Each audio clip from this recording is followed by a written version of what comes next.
All right, next question comes from Matt in Nashville. It says the Florida State Athletic Director said, quote, something has to change regarding the revenue gap from the ACC compared to the SEC and the Big Ten.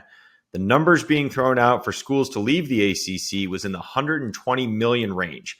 But would it be worth it for a school like Florida State to just leave, join the SEC, and figure out how to pay that off in the future? Couple things here. Is it a guarantee they would join the SEC? That's the first question, because I would say that is not a guarantee.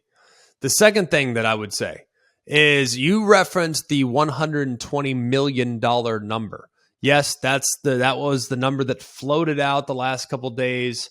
That's the number it would take for Florida State to be able to get out of their grant of rights deal with the ACC. But when you also look a little bit deeper, as far as my understanding is concerned, and I'm not a lawyer, I have not gone through the fine print, I have not gone through the red tape of the contracts, but from my understanding is that if they joined another league, would they be in a position to bring in the revenues from that league's television deal? Because it's my understanding that if they left for let's just say the SEC or the Big Ten, they would not be able to collect from the SEC and the Big Ten from their revenue distribution for a handful of years after the fact. So yes, the exit fees would be one thing, but the inability to collect would also be something additional.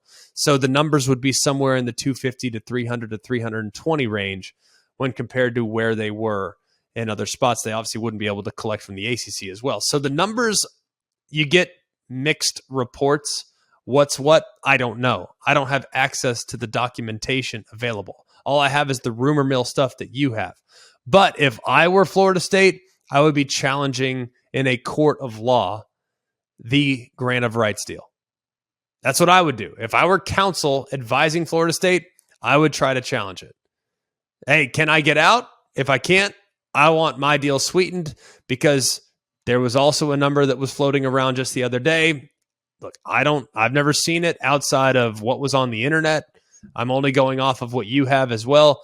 Florida State accounts for 15% of the revenue generated by the ACC because of the amount of people that watch with loyalty to Florida State, whereas the average across the board is like 7%. Florida State, by their calculations, accounts for 15%. So could we get to a position where Florida State says, hey, ACC, we want more money or we're going to sue you? Maybe. It wouldn't shock me with where we're going in college athletics. That'll do it for us here at Always College Football. Please like, rate, and subscribe. It helps us out. It helps the show out. We'll continue to get to your mailbag questions at alwayscollegefootball@gmail.com. Continue to send those in. We got a long off season.